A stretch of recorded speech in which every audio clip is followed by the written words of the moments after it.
सेना के आधुनिकीकरण के लिए कदम उठाए भारत। एक वैश्विक नेता के रूप में भारत उभर कर आ रहा है। इसे देखते हुए अमेरिकी रक्षा विभाग के शीर्ष खुफिया अधिकारी ने सदन में कहा कि पिछले साल भारत ने चीन को टक्कर देने और रूसी हथियारों पर निर्भरता कम करने के लिए अपनी सेना के आधुनिकीकरण के लिए कदम उठाए हैं। सदन की सशस्त्र सेवा समिति के सदस्यों को रक्षा खुफिया एजेंसी के निदेशक लेफ्टिनेंट जनरल जेफरी क्रूस जानकारी दे रहे थे।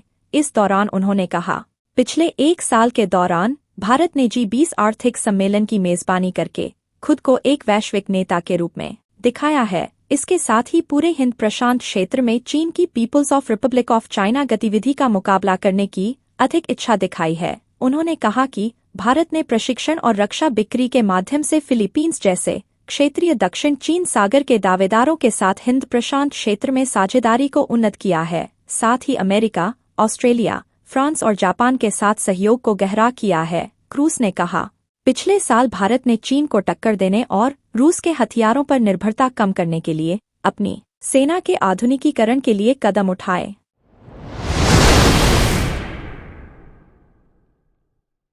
अमेरिका में हिंदुओं पर बढ़ रहे हमले।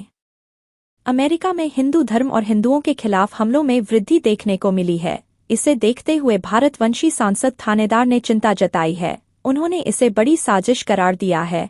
थानेदार के अलावा भारतीय अमेरिकी सांसद रो खन्ना, राजा कृष्णमूर्ति, एमी बेरा और प्रमीला जयपाल ने भी हाल ही में न्याय विभाग को एक चिट्ठी लिखकर हिंदू मंदिर पर हुए हमले की जांच की मांग की थी और मामले में जल्द से जल्द न्याय की गुहार लगाई थी। अमेरिकी सांसद थानेदार ने कहा कि आज मैं अमेरिका में हिंदू धर्म पर हमलों में वृद्धि देख रहा हूं। मैंने देखा कि कई सारी झूठी अफवाहें फैलाई जा रही हैं। एक संस्था, हिंदू एक्शन, द्वारा आयोजित प्रेस कॉन्फ्रेंस में उन्होंने कहा कि इन हमलों के आरोपियों के खिलाफ मामला तक दर्ज नहीं किया गया है। उनकी गिरफ्तारी तो दूर की बात है। उन्होंने आगे कहा कि हमने हाल के कुछ महीनों में इस तरह के हमलों में काफी ज्यादा बढ़ोतरी देखी है। मुझे लगता है कि इस समुदाय के खिलाफ यह बहुत बड़ी साजिश है और इससे निपटने के लिए समुदाय के लोगों को एकजुट होना होगा।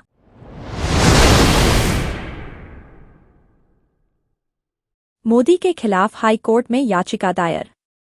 सिख और हिंदू देवी देवताओं तथा पूजा स्थलों के नाम पर वोट मांगने के लिए प्रधानमंत्री नरेंद्र मोदी के खिलाफ कार्रवाई की मांग करते हुए दिल्ली हाई कोर्ट में याचिका दायर की गई है। याचिका वकील आनंद एस जोंधले ने दायर की है। याचिका में जनप्रतिनिधित्व अधिनियम के तहत प्रधानमंत्री मोदी को 6 साल के लिए चुनाव से अयोग्य घोषित करने के लिए चुनाव आयोग को निर्देश देने की मांग की है।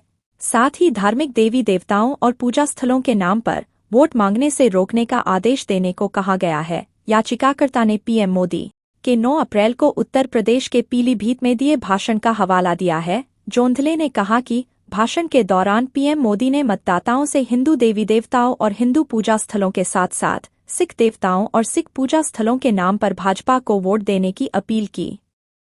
उन्होंने आरोप लगाया कि मोदी ने कहा कि उन्होंने राम मंदिर का निर्माण किया है। यह भी कहा कि उन्होंने करतारपुर साहिब कॉरिडोर विकसित किया और गुरुद्वारों में परोसे जाने वाले लंगरों में इस्तेमाल होने वाली सामग्री से GST हटा दिया।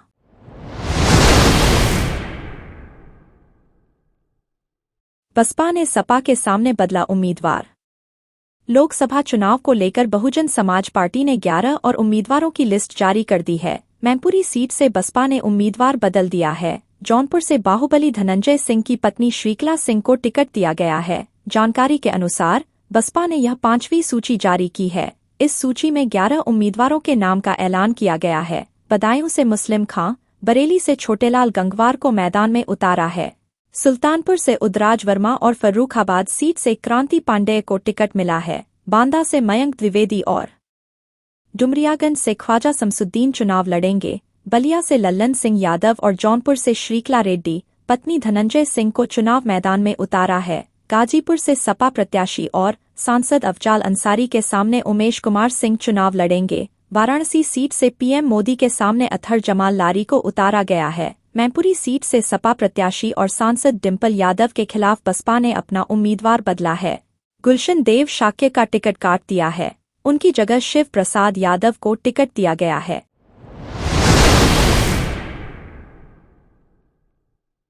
ट्विटर पर लाइक और रिप्लाई करने के लिए देने होंगे पैसे। एलन मस्क जब से एक्स के मालिक बने हैं तब से उनका पूरा ध्यान एक्स से पैसे कमाने पर है। पहले एलन मस्क ने एक्स की पेड सर्विसेज लॉन्च की और ब्लू टिक को शुल्क आधारित किया। ब्लू टिक पहले फ्री में मिलता था और इसके लिए कुछ शर्तें थीं।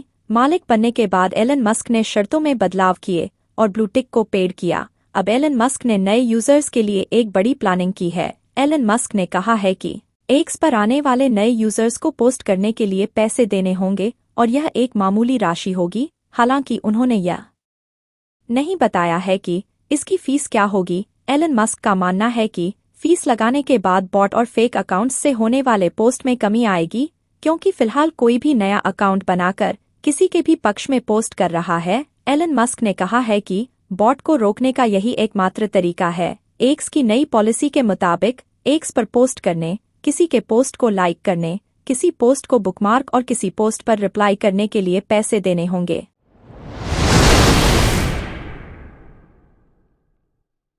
बांड पर पुनर्विचार के लिए सुप्रीम कोर्ट में याचिका। सुप्रीम कोर्ट ने चुनावी बॉन्ड योजना पर रोक लगाने का ऐतिहासिक फैसला 15 फरवरी को सुनाया था। अब इस फैसले की समीक्षा की मांग की गई है। इसको लेकर शीर्ष अदालत में एक पुनर्विचार की याचिका दायर की गई है। अधिवक्ता मैथ्यूज जे नेदुम्पारा द्वारा दायर पुनर्विचार याचिका में कहा गया है कि इस अदालत ने याचिका पर विचार किया और योजना को रद्द कर दिया, बिना यह देखे कि ऐसा करने में यह संसद पर अपीलीय प्राधिकरण के रूप में कार्य कर रहा है, जो विशेष रूप से विधायी और कार्यकारी नीति के विशिष्ट क्षेत्र में आता है। नेदुम्पारा ने अपनी याचिका में कहा, अदालत यह मानते हुए भी कि यह मुद्दा न्याय संगत है, फिर भी इस पर ध्यान देने में असफल रही। याचिकाकर्ताओं ने किसी भी विशेष नुकसान का कोई दावा नहीं किया। ऐसे में उनकी याचिका पर फैसला नहीं लिया जाना चाहिए था।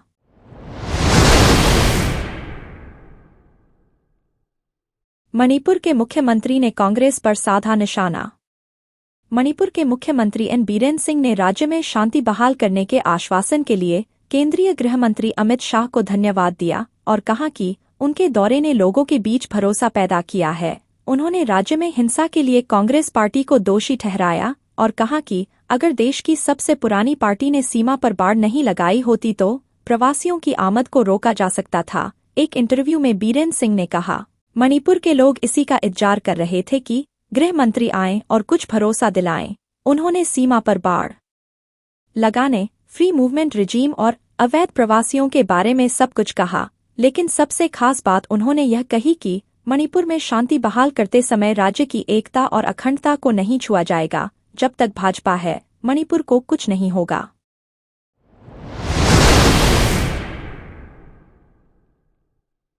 मुठभेड़ में 1 दर्जन नक्सली ढेर। कांकेर में सुरक्षाबलों और नक्सलियों के बीच मुठभेड़ चल रही है। मुठभेड़ में 1 दर्जन नक्सली मारे गए, वहीं 2 जवानों के घायल होने की जानकारी मिल रही है। छोटे बेटिया थाना क्षेत्र के माड़ इलाके में मुठभेड़ चल रही है। घायल जवानों को जंगल से निकालने के लिए अतिरिक्त बल रवाना किया गया है। एसपी कल्याण एलिसेला ने इस पूरे मामले की जानकारी दी है। एंटी नक्सल ऑपरेशन में निकले जवानों के साथ नक्सलियों की मुठभेड़ हो गई। मुठभेड़ अभी भी जारी है। इस मुठभेड़ में 2 जवान घायल हो गए हैं। कांकेर एसपी IK एलिसेला ने मुठभेड़ की पुष्टि की है। खबर लिखे जाने तक मुठभेड़ जारी थी।